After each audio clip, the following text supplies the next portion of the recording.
L'attaque des Titans saison 4 partie 2, c'est parti. Quand Angie et les autres se ramènent, ils voient Levi au sol. Pendant ce temps, le Titan expire de la vapeur fortement, ce qui n'est pas normal. Effectivement, Sig ressort de celui-ci, tout nu. Angie va prendre Levi et commencer à se barrer. Et Sig se souvient d'une fillette qui a commencé en quelque sorte à l'enterrer. On se demande ce qu'elle faisait. Je trouve ça pour le moins bizarre. Les Titans rentrent en action pour de bon. Ils sont déterminés à le battre. Ils ont sorti la grosse artillerie, Porco et Eren vont commencer à se battre. Yelena va conseiller à Eren de ne pas se battre et de fuir à l'aide du marteau, sauf qu'il se taille. Je m'en bats les couilles de ton message. Let's go! Woo! Reiner arrive en parachute et se transforme en titan. Eren va s'élancer et asséner un coup extrêmement violent. Gabi va se faire engueuler par Magat, mais ils sont inquiets pour Falco qui n'est toujours pas retrouvable. Il est où? Ils apprennent que Sig aurait potentiellement le sang royal et que surtout Eren et Sig ne doivent pas être en contact. Eren va mettre au sol Reiner et Porco va se ramener dans le combat. Sauf que l'original va réussir à les trouer les deux. Je suis piqué. Les soldats vont se ramener avec leurs lames et tout va basculer. Eren va s'écrouler sur place, le cuirassé et le mâchoire vont se débattre et ils vont essayer d'épuiser Eren un maximum pour pouvoir ensuite le dévorer. Reiner va enfoncer un pic sur lui, Onyakombon va supplier les autres de l'aider à sauver Eren, sauf que bon, après ce qu'ils ont fait... Vous vous êtes bien foutu de ma gueule. Armin va apaiser les tensions et Onyakombon va pouvoir s'expliquer. Selon ses explications, il n'était pas au courant pour le vin contaminé. Armin va le croire, pendant ce temps la guerre bat son plein. Mikasa évoque que elle aussi elle le veut, mais que c'est sûrement dicté par son sang d'Ackerman, du coup c'est un peu contradictoire. Je m'en fous, c'est pas mon problème, wesh. Armin pense que c'est inventé de toutes pièces et ils vont partir aider, pour que enfin un jour, ils puissent obtenir la liberté souhaitée. Armin et Mikasa se dirigent vers la sortie, les tirs fusent d'une allée à l'autre, Eren est mal en point. Cette première accélération a entamé son énergie, et l'animal peine à maintenir sa vitesse. Reiner enfonce de toutes ses forces un pic, Eren tente de se débattre, mais il continue à s'acharner, sauf que les deux vont terminer mal en point. Puis quelqu'un va se ramener. Le titan bestial fait son retour et il balance des cailloux salement sur les troupes. J'ai fait mon retour comme Benzema. Un soldat demande à Gabi de rejoindre l'aéronef, mais sauf qu'elle ne veut pas. Elle veut l'aider à trouver Falco. Falco est situé ici, en présence de plein de soldats, et ils vont recouvrir toutes les cellules. Pixis va faire une petite allocution. Français. Il va leur ordonner l'attaque, malgré le peu d'équipement tridimensionnel qu'ils ont. Mikasa et les autres vont sortir de leur planque, Yelena va admirer le dirigeable exploser. Sig et Eren sont sur le point de se rejoindre. La bataille fait rage. Armin s'impose en chef de guerre donnant des stratégies d'attaque. Quant à Sig, il se retrouve au sol. Éteint. Mais il se relève en prenant une grande inspiration. Falco supplie à Sig de ne pas crier, mais il va quand même hurler et tout casser sur son passage. Falco se transforme en titan, il a vraiment une tête de sgeg. Reiner veut achever Falco, le tuer sans pitié. Reiner va se déchaîner pour obtenir la victoire, mais malheureusement... Reiner envoie une patate du futur à Eren, mais ce dernier va fuir. Il va mettre toute sa vie dans la course, mais d'un coup...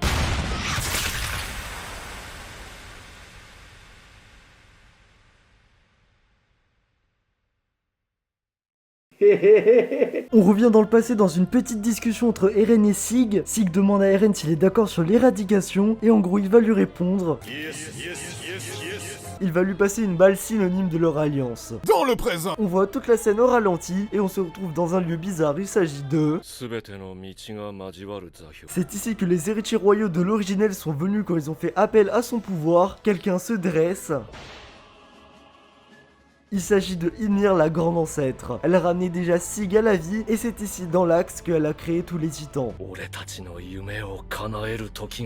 Les chaînes qui attachent Sig et le pacte de non-agression. Sig propose à Eren d'éradiquer les Eldiens en demandant à Ymir de stopper leur reproduction entre eux. Alors personnellement, je tenais à dire que je suis outre. Sauf que Eren dit qu'il fait semblant d'être avec Sig pour accéder à l'axe. Sig est en pleurs et se questionne, puis Eren s'adresse à Ymir.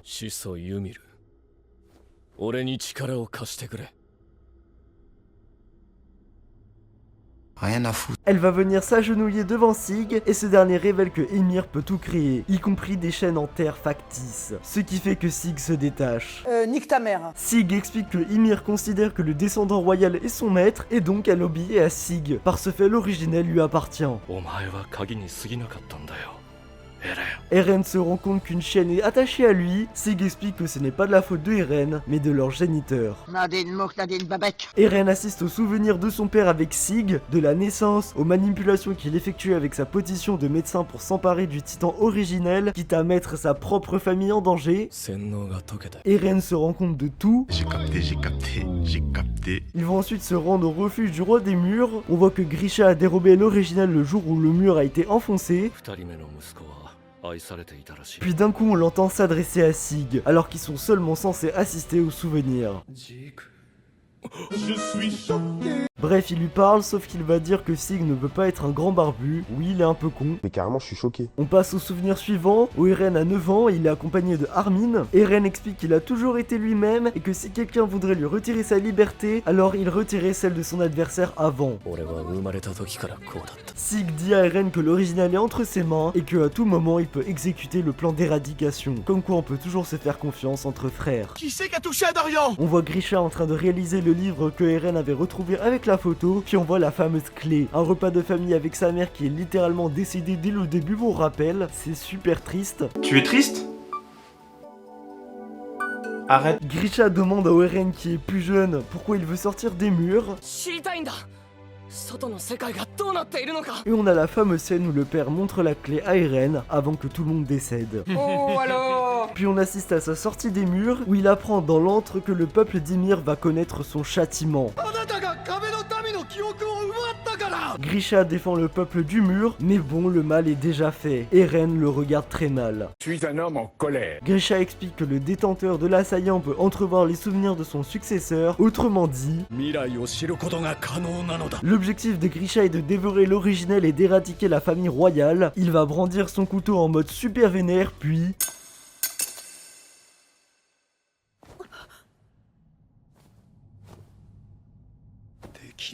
Il va finalement arrêter car il se sent incapable de massacrer des gens en étant médecin. Quelle humiliation. Tout le monde demande à Frida de tuer Grisha. Eren s'adresse à son père. Grisha recommence à gueuler, il prend le couteau, puis il commet un véritable massacre. Il a complètement pété un câble. Grisha préchote le fait que Sig assiste à la scène et lui dit que son rêve ne s'accomplira pas et que c'est celui d'Eren qui réussira. Grisha demande à Sig d'arrêter Eren, sauf que ce con, il a dit ça quand Eren était juste derrière.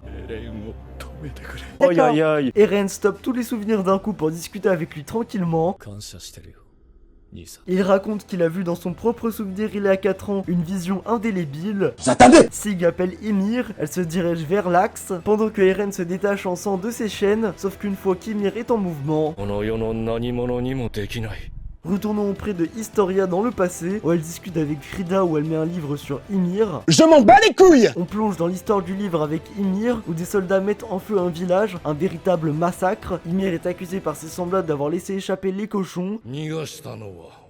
Elle s'agenouille pour avouer, et puis elle est dégagée du village. Ah, casse-toi. Un archer lui tire dessus, elle tombe ensanglantée et en peur. Quelque temps après, elle va se relever et se diriger dans une grotte où elle fait une terrible chute dans l'eau.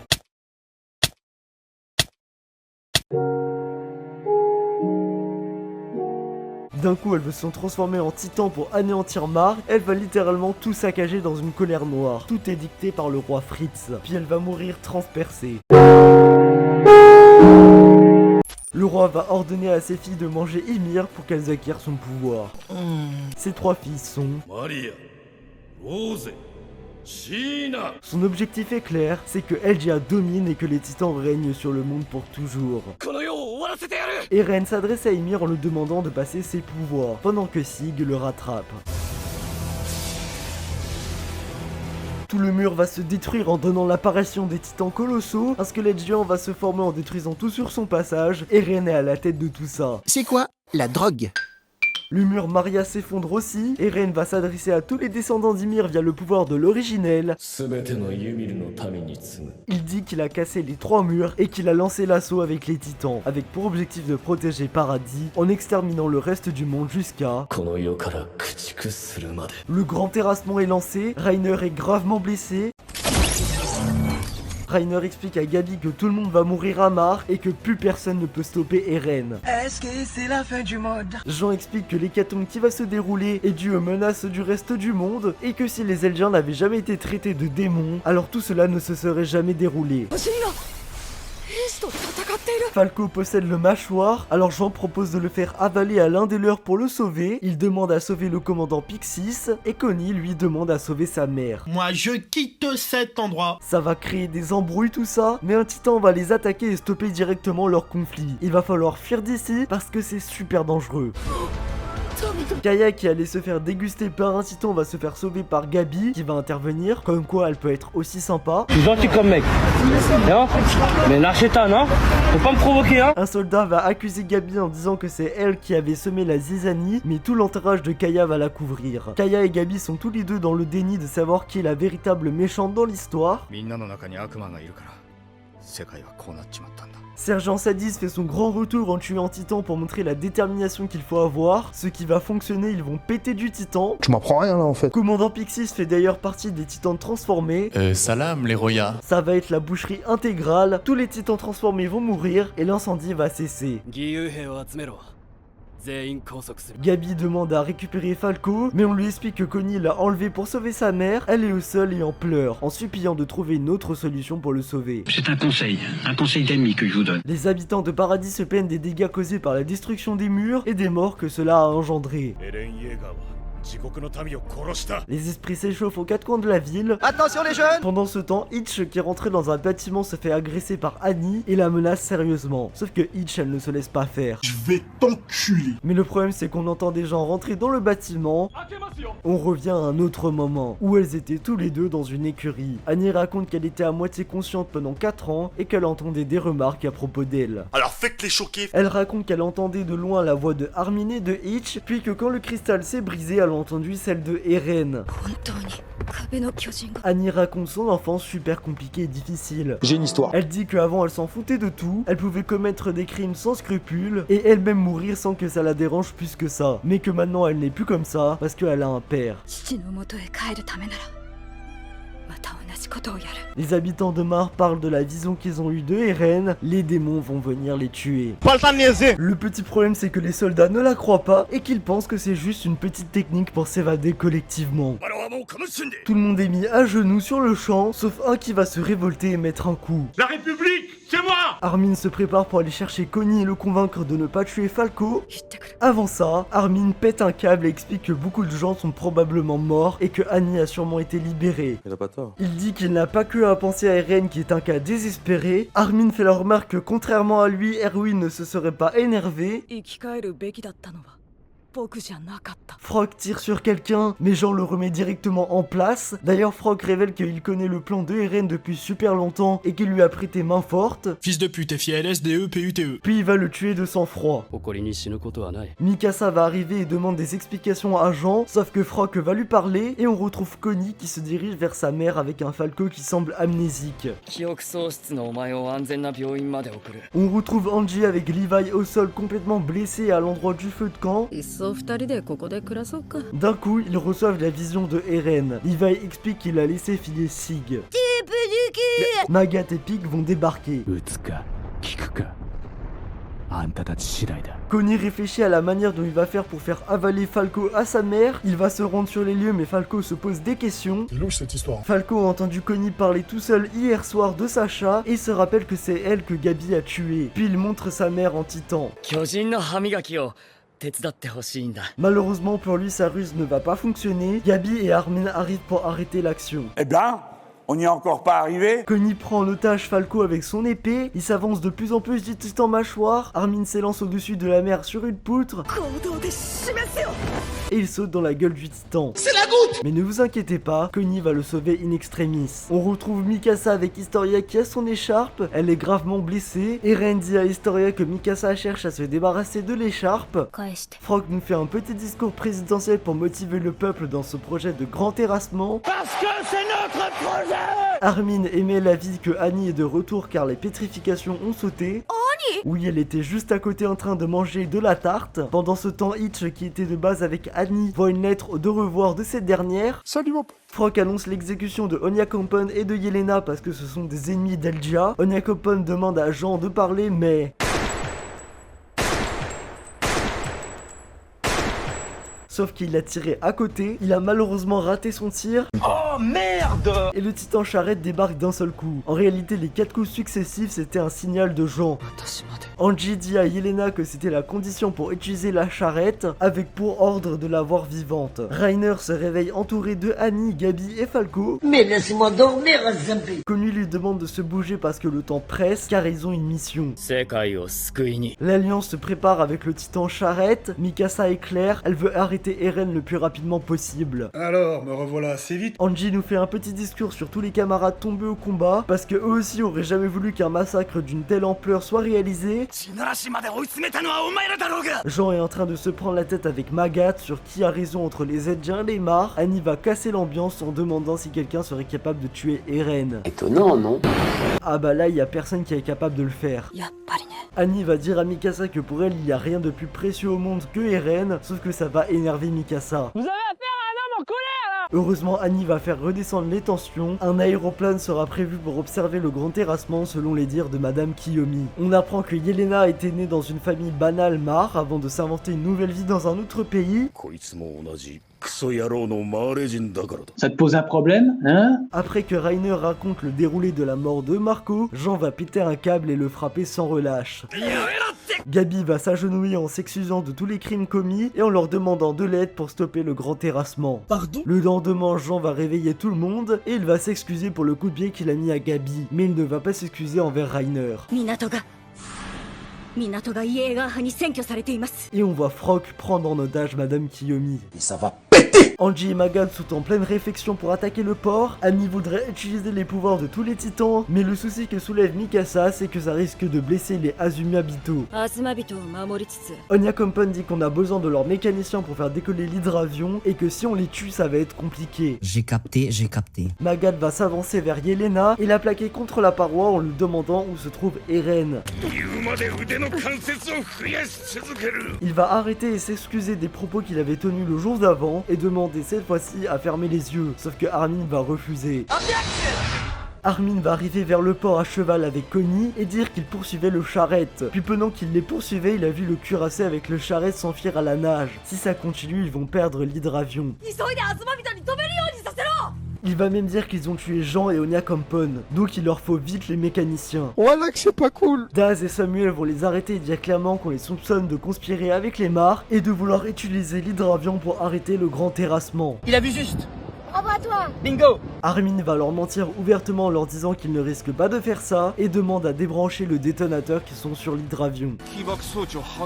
Frog lui trouve ça très louche et le plan va foirer. Madame Kiyomi va braquer sur Frog et Frank se rend compte de la supercherie en donnant l'alerte de la trahison de leur part. Et là, c'est le drame. Daz va sortir les armes, Armin va demander de ne pas le faire, puis...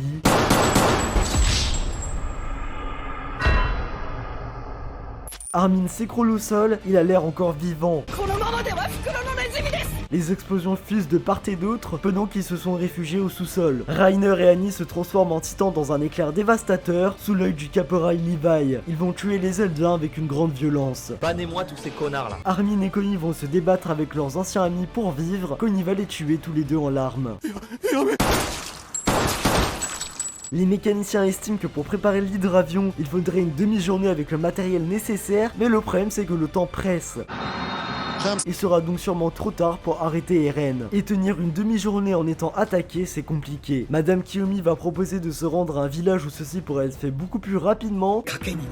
Tout le monde se dirige au bateau. Frank ordonne de tirer sur les mécaniciens, mais Mikasa va lui mettre un gros chassé. Oh l'assassin! Annie et Rainer vont se débattre au maximum pour que les mécaniciens rejoignent le bateau, mais Frank continue à motiver ses troupes. Ils vont même s'attaquer directement au bateau. Falco, par grande motivation, va s'élancer au combat pour se transformer en titan mâchoire, malgré l'interdiction de pique. M'en bat les couilles. Connie ramène Armin complètement KO à Magat, il devrait pouvoir se régénérer. Des renforts de Elja arrivent par train, il va complètement partir en fumée. Connie va venir in extremis à la rescousse, mais Reiner aussi va être immobilisé. Puis Falco va enfin réussir à se transformer en titan mâchoire. Frank commence à l'attaquer avec une grande rapidité. Tu crois que c'est du respect, mon garçon? Sauf qu'il va se faire détruire d'un seul coup de fusil. Mikasa va faire un véritable carnage en tuant tout sur son passage. Le problème c'est que les titans de Falco va tout simplement s'attaquer aux titans de Pieck. Heureusement ils vont l'immobiliser à temps. Nice. Le bateau va partir avec Falco complètement KO. Quant à Magat, il va rester surveiller le port, sauf qu'il va se faire attaquer. Mais Sadis va le secourir. Oui, c'est tout à fait lui. Ils vont rentrer dans un bateau du port pour savoir s'il est opérationnel et ils vont faire copain-copain au passage. Bah voyons. Avant de mourir tous les deux en explosant de l'intérieur le bateau ennemi. Théo Magat et Kei Seidi sont morts au nom de l'humanité.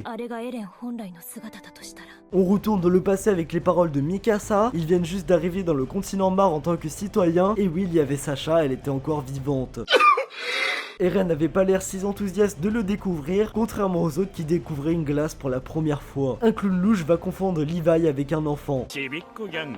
Levi prend un flagrant délit à un petit qui volait le sac d'une dame. Tous les passants vont s'énerver en le traitant d'immigrant d'un état ennemi et qu'il faudrait le jeter par la mer pour qu'il ne recommence pas. Vous m'emmerdez. Heureusement, Levi va le sauver en disant que Sacha est sa sœur et que le garçon est son frère, pour ensuite prendre la fuite en courant. Même moi je crois que je vole. Le gamin s'est quand même barré. Ils vont se retrouver dans la maison de Madame Kiyomi où elle raconte l'histoire des Eldiens. Elle leur parle d'un forum de l'association pour la protection des sujets d'Ymir. Mikasa se rend compte que Eren a disparu. Il avait raccompagné le garçon dans un campement où il y avait plein de sans-abri. C'est immonde. Les autres vont les interpeller et ils vont se retrouver à prendre un thé avec un monsieur qui les accueille dans sa tente. Et ils vont faire la fête toute la nuit, dans la joie et la bonne humeur, ce qui est plutôt rare. Ils parlent bien évidemment des habitants du mur et c'est pendant cette prise de parole que Eren va partir. Je me tire. Et plus tard, ils ont reçu la lettre de sa part. C'était le début de la fin. Historia avait pourtant essayé de le convaincre en lui disant que tout le monde extérieur n'était pas forcément leur ennemi. Puis on voit Eren et Sig ensemble en train de discussion de l'élaboration du plan et qu'il ne lui reste plus que 4 ans à vivre. On revient dans le présent où tous les plus gros canons qui existent sur Terre ont été réunis au même endroit, tous préparés à affronter le même cible commune, les Titans. Malheureusement, ça en est fini, les colossaux vont tout détruire et venir s'abattre sur le continent. La fin de l'humanité est proche, son déclencheur est...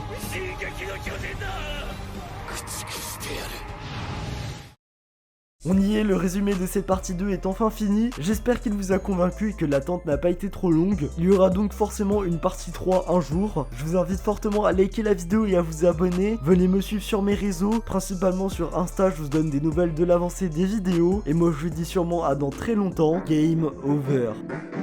Je suis dans le sas, more money faut que je taffe. Minko ennemi on the vibes, yeah. 4 motrices faut que je ride, yeah. Tu sais nigga, je suis dans ma petite bulle. Ici non, non, pas de fake, yeah.